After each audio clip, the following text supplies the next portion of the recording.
Do you think we will become an interplanetary species in our lifetime, Professor Cox? It's certainly possible. The development of reusable rockets is a major step in allowing us to head to Mars. And it has to be Mars, by the way, I should just emphasize, kind of more romantic in terms of exploration, but also just economic. The technological possibilities that are unlocked by our expansion out into the solar system, that's happening now and is exciting. But the specific question about becoming a multi-planetary species, that's more difficult. What role do you see India playing in the next generation of scientific discoveries and in science? Oh, I see India as being transformative. It goes without saying that countries like India, which have not only the heritage, but the potential and the current capability to advance human knowledge, it's clear to me that there's a central role to play. What can you share with our audience about that visit, very special visit to Varanasi? Varanasi, the solar eclipse, it was one of the most powerful experiences of my life. The moon sort of leaves the sun, you get the very famous Bailey's beads, the so-called diamond ring, and then there's an eruption of noise that, as everybody sort of cheers, and you think, what is everybody, what are we all celebrating? I got a sense that we were celebrating humanity itself and our presence, our very existence in the universe.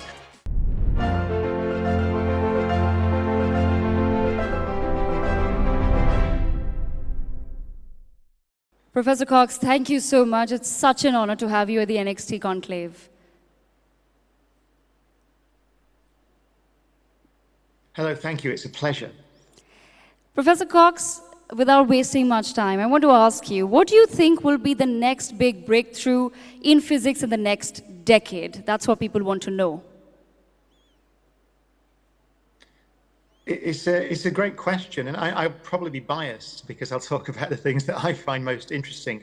But I think it's true to say it's an extremely exciting time. My research field at the moment is rather esoteric, so it's into black holes. And you might say, well, you know, what are the breakthroughs surrounding black holes? We know that these things exist. But in the last few years, there's a lot of excitement and interest in a field which is called emergent space-time. So the question is, are space and time fundamental properties of our universe, or space-time as Einstein would have called it from 1905 onwards? Is that fundamental, space and time? Or does space and time emerge from something deeper? And the study of black holes, which really began, I would say, seriously in the 1970s with work by Stephen Hawking and others that has been going on for 50 years, is now beginning to suggest that space and time are not fundamental. They emerge from something deeper, which is some kind of quantum theory. Now, and so you might say, well, that's rather esoteric. It's just interesting.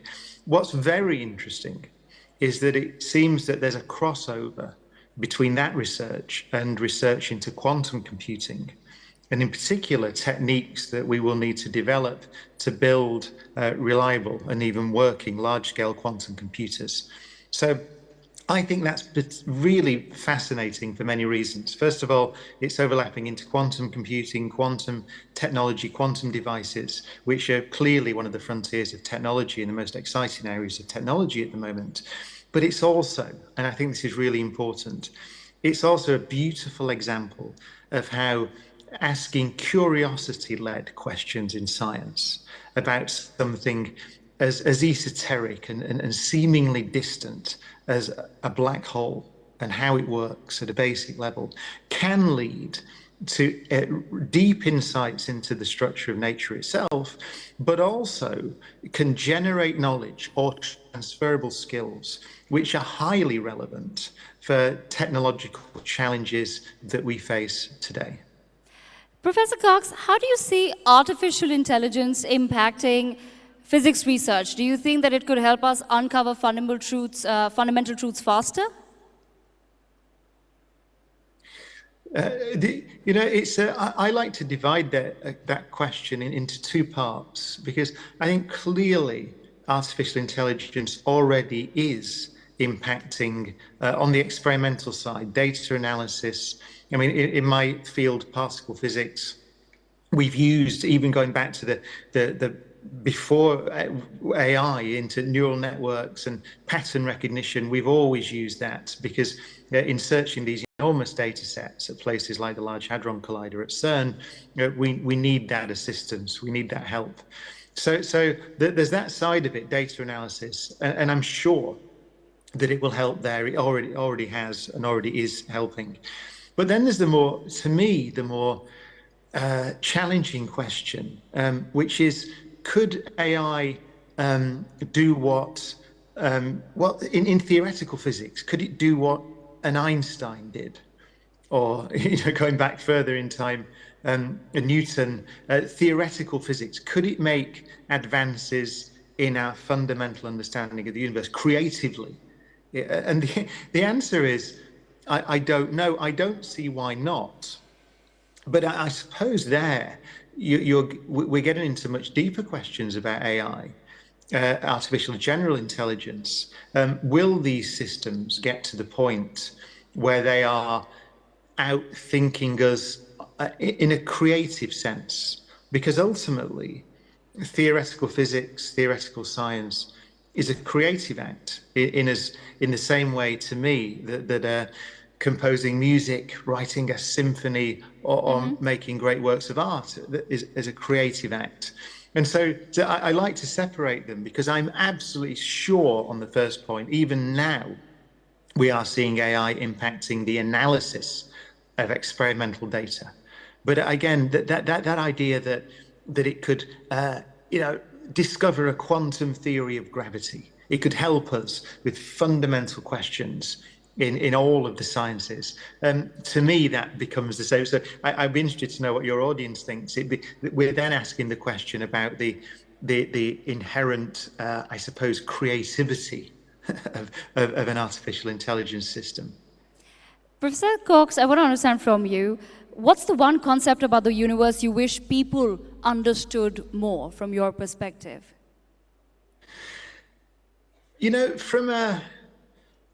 I think there's a fundamental question. It goes back to the question you asked earlier, well, the most exciting areas of science. Another fundamental question, not the structure of space and time, but in biology, is life in the universe. So how common is life? How common is simple life? How far would you have to go from the Earth to discover another civilization? So complex life in the universe, how common is it? We don't know.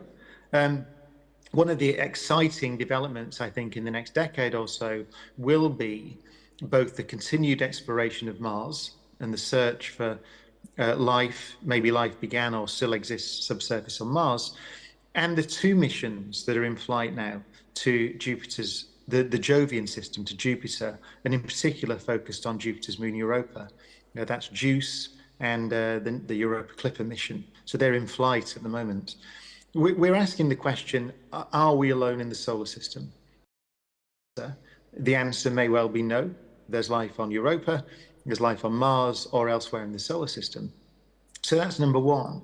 But then complex life, we don't know. We've looked a bit, we've listened with radio telescopes, we've heard nothing. In the history of astronomy, we've any other civilization in the Milky Way galaxy, sometimes referred to as the Fermi paradox.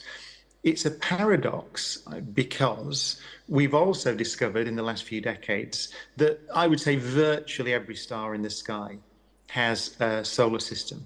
So there will be trillions of planets in the Milky Way galaxy. The Milky Way galaxy has existed for the age of the universe, 13 billion years or so.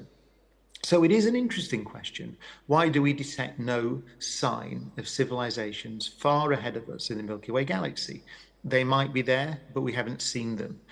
One possibility, which many of my friends actually in the biological sciences would say is the most likely answer to the Fermi paradox. One possibility is that complex life is extremely rare in a galaxy like the Milky Way. And I think that is a good working hypothesis. So your question was, is there something I would share about the universe? The thing I would share is that, in my view, the number of civilizations in a galaxy like the Milky Way may be so low that you could count it on the fingers of one hand. It may even be, on average, per galaxy, less than one. It could be that we are the only intelligent civilization currently present in the Milky Way galaxy. And the reason I would share that possibility is that I think that makes us unbelievably valuable as a nation, notwithstanding our physical insignificance. And I think the reason I say that's a good working hypothesis is I do think that if more of us internalize that possibility, that this is the only place where there are collections of atoms that can think in a galaxy of 200 billion suns, then I think that may make us have a rather different perspective on our value as a civilization. And so that is a message that I think I would love more people to take on board. What a wonderful thought. Taking that forward, with space exploration expanding rapidly, do you think we will become an interplanetary species in our lifetime, Professor Cox?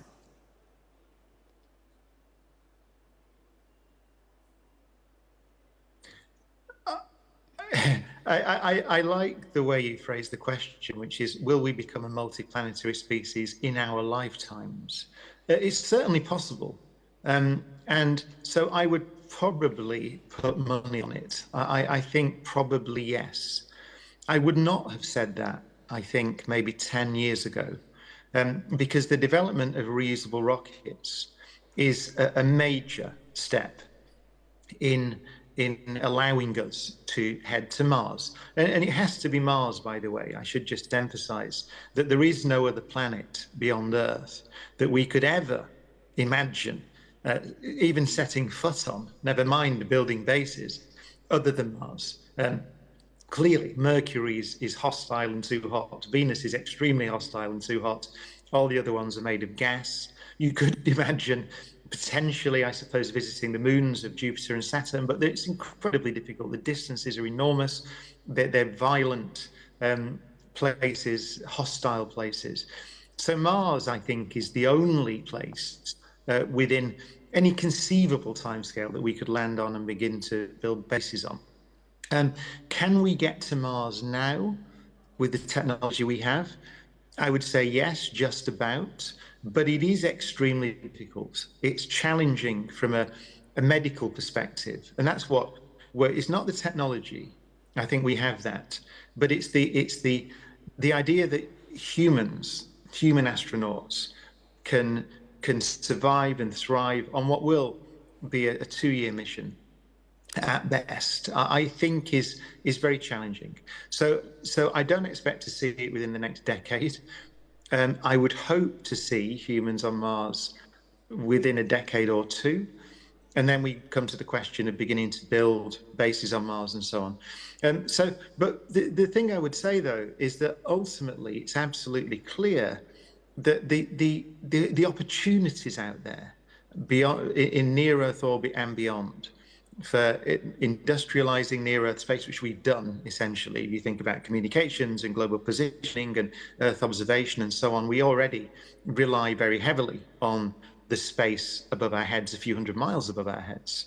The possibilities to the moon, to the asteroids, and ultimately to Mars, to expand our civilization, access to resources, just the idea, which goes back to the early pioneers of spaceflight. I'm thinking about O'Neill and Zubrin and those ideas, those visionaries who wrote about this for a long time. The idea that we will have a new frontier in our solar system, in our civilization for the first time in a very long time, I think is extremely exciting. So I'm very excited about the possibilities, but both kind of more romantic in terms of exploration, but also just economic, the technological possibilities that are unlocked by our expansion out into the solar system. That's happening now and is exciting. But the specific question about becoming a multiplanetary species, that's more difficult. And I think we are talking decades in the future, at least, and probably centuries before we can claim truly multiplanetary, which means a self-sustaining branch of our civilization on Mars. I think that's many decades ahead, I would say. Professor Cox, if we do achieve that goal of becoming an interplanetary species, how do you think that will impact our understanding of the universe? Because that would be the next goal.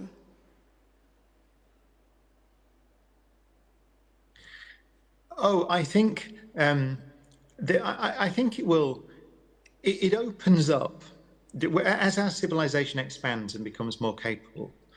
Then the possibility to do science, just fundamental curiosity-led science, increases. So it could be to directly answer your question. It could well be that that enables us to find life beyond Earth. And finding life beyond Earth, especially if there was a second genesis, so life began independently on Mars, a completely different kind of biology, then that will surely help us gain fundamental insights into biology itself. And so I think there would be tremendous benefits in the life sciences from having a separate example of life. So that's one thing. But also, space already has, of course, access to space has opened up a great deal of tremendous possibility in our attempts to understand how the universe works, cosmology, and so on. I need only mention instruments like the Hubble Space Telescope or the James Webb Space Telescope, or the Voyager missions to the outer gas giants. And a lot of our understanding of planetary science and cosmology, of course, has come from instrumentation that we operate in space. And so the possibilities for there are projects for large telescopes on the far side of the moon, for example. I think they're tremendously exciting, particularly in terms of radio astronomy, because you can do things that you can't do with Earth-based telescopes, and indeed telescopes in orbit in near Earth space. One of the possible missions that's very close to my area of research are the gravitational wave detectors, LISA, for example, which is a proposed gravitational wave detector that can operate in, which could not only interrogate gravitational waves or detect gravitational waves from black hole collisions as we do now, but in much more detail, but begin to see gravitational waves, open up gravitational wave astronomy, for example. So those are just two examples. So I think, yeah, the two answers are that space-based instrumentation has transformed our understanding of planetary science, of course, and cosmology, and will continue to do that. So I think the opportunities are, yeah, tremendously exciting. Professor Cox, I also want to understand from a layman's perspective, how do discoveries in quantum physics impact our daily lives in ways people don't understand? Well, quantum physics, it's often, I think, misunderstood in the sense that it's thought to be something that is just about how atoms work. And it's a thing that physicists do, but it's not particularly useful. Quantum mechanics, quantum physics is, it is fundamental to our understanding of how all nature works. All nature is quantum mechanical. It's not just small things. And the technologies that are already rely on quantum behavior or rely on our understanding of quantum behavior well, the transistor would be an example, right? So, or lasers, and so on. So these are inherently quantum mechanical devices. But now the change is that we're beginning to understand how to manipulate quantum systems for our benefit directly. So quantum sensing, for example, building quantum sensors is something that we can do now. But quantum computing is, of course, in a sense, a holy grail. Quantum computing is really it's the technology to use quantum behavior, which, as I said, underpins everything, including ourselves, right? It's the way the universe works. But to use it to do something useful for us. Now, it's a very good question But I should say, by the way, to answer your question, what would that do? What would a quantum computer do? Quantum computers, if we can build quantum computers that are easily programmed and controllable, then the computing power that unlocks, that's hidden in a sense in nature, is I think almost incomprehensible. It will allow us to do things with computers that would not be conceivable or possible, even with the most powerful classical computer we could design, given the entire age of the universe to perform that task. Quantum computers can, in principle, perform those tasks. And so they would, if we can build them and we can program them and they work reliably, they could unlock an unimaginable computing power that would transform society. Now, the big question, and many people in your audience will have views, there'll be many experts in your audience on this, in this field. The big question is, first of all, is it possible to construct a reliable, large-scale quantum computer? And you'll find different views on that. The general view is yes, it is possible.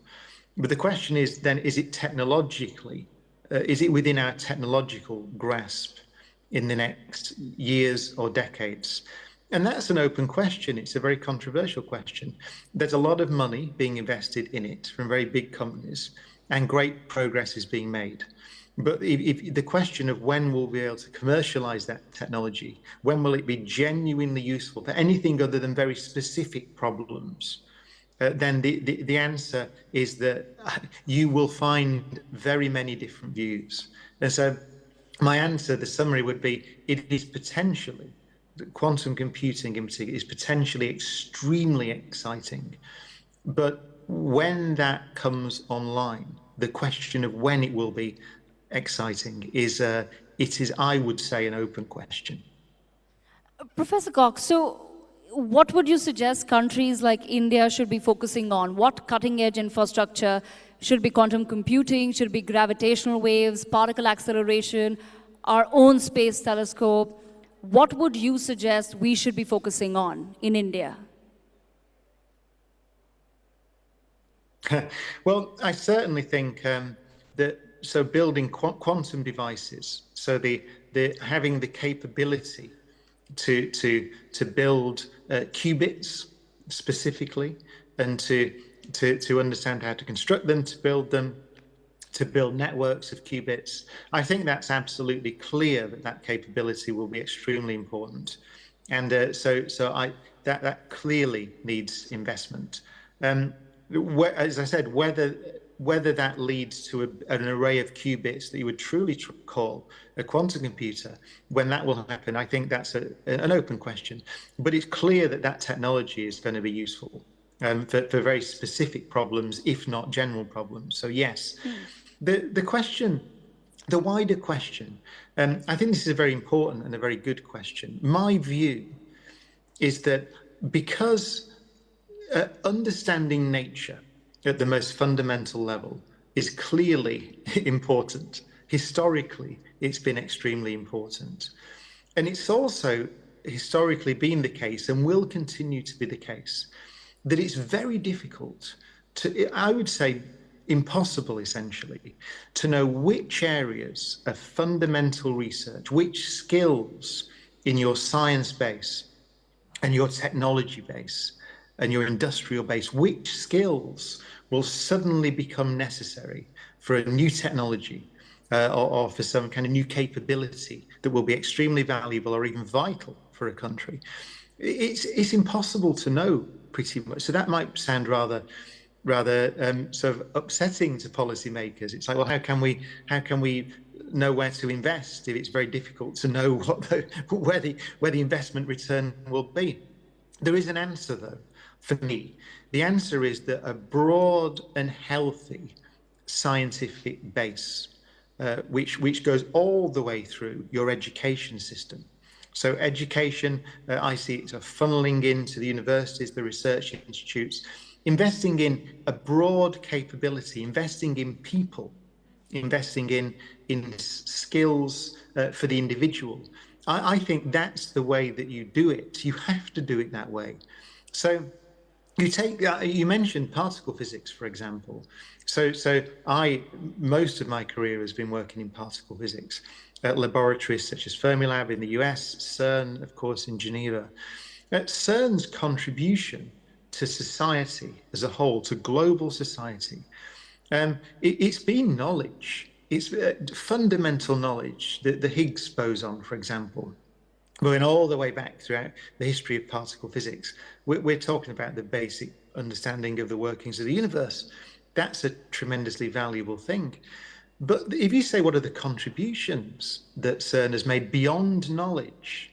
Of course, they're immense. The World Wide Web being the most famous example, perhaps.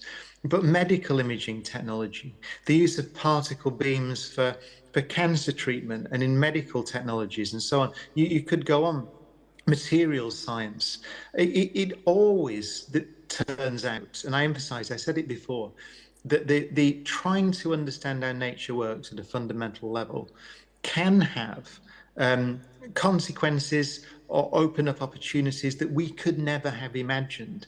And so you have to invest in a broad science base. If you have a broad science base with as many people working on as many diverse problems in all of the sciences as possible, then your country is ready to take advantage and to invest in and to benefit from any discovery that's made anywhere in the world. And that's so I know that when I speak to government, for example, in Europe and the UK or the US, and you say things like that, that it's well, no, but surely we just tell us where to invest. I genuinely believe that nobody is smart enough to know where the next revolution will come from. Just to finish, I see research, university research, and industrial research as my picture is that the researchers are like little ants, sort of wandering around randomly on the frontier, on the edge of knowledge. And so we stand in this terrain which we understand, and we look out across the horizon into the terrain we don't understand. And science is really a random walk. History tells us that. And so really, the more ants you have scrambling around on that border, making random, sort of taking random routes into the unknown, the more chance you have of finding, essentially hitting the gold mine, in discovering knowledge that is transformative to our societies and to our civilization. So my recommendation is, if we possibly can, just have more ants. Amazing. Professor Cox, what role do you see India playing in the next generation of scientific discoveries and in science? Oh, I see India as being transformative. Of course, historically, India has been a big player, and will continue to be so. But you look at the heritage of in space exploration, for example, ISRO. There is a space agency that's been operative pretty much since the beginning of space agencies, right? Certainly since the late 60s. And so the ambition to build the space stations, for example, you might say, well, why should a country like India have the ambition to have its own space stations? Yes. It got everything I've just said. If you think about it, the idea that you're investing in the skills and the technology, and you're investing in a laboratory that exists on the frontier, it should be clear from what I've just said, my view of how technology and science advance, that's vitally important. So I think it goes without saying that countries like India, which have not only the heritage, but the potential and the current capability to advance human knowledge, it's clear to me that there's a central role to play. Professor Cox, you've also visited India twice before to witness a solar eclipse. What can you share with our audience about that visit, very special visit to Varanasi? In Varanasi, the solar eclipse, it was one of the most powerful experiences of my life. First of all, because it was in Varanasi, which everyone will understand there is no better place on earth to experience a solar eclipse than Varanasi. And my memory of it on the banks of the Ganges was there. I think there were over 1 million people gathered. It was a huge sort of crowd of people. And but what I wasn't ready for was that it was quite cloudy at the time, and so we were stood there with a million or more people waiting for the eclipse to happen, and then the clouds opened just at the last moment. And the strange thing for me is that as the moon begins to cross the face of the sun, you get a very fast sunset. Essentially, it goes dark quickly, and the silence, the crowd, this huge crowd, sort of goes silent, almost in awe. And what I felt very strongly, for the first time in my life, I felt that I was standing on a ball of rock orbiting around a star in space. And I don't know why I felt that. There's something about seeing the moon. So this obviously this spherical thing cross in front of another spherical thing very quickly, and the night falls extremely quickly, and silence descends, and you stand there and you realize that you're on a spacecraft with all these people, these millions of people, all the humanity surrounding you that is silent, watching this thing happen. And then the moon sort of leaves the sun. You get the very famous Bailey's beads, the so-called diamond ring. And then there's an eruption of noise that as everybody sort of cheers. And you think, what is everybody, what are we all celebrating?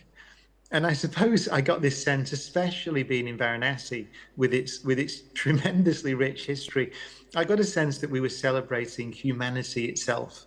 And our presence, our very existence in the universe. That's what the feeling that I got.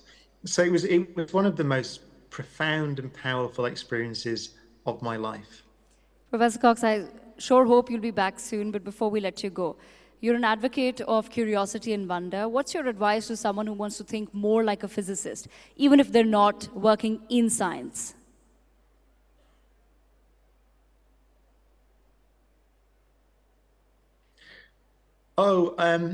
My advice would be that it's all about, you used the word, it's about a sense of wonder. It's about paying attention to the smallest things and asking questions.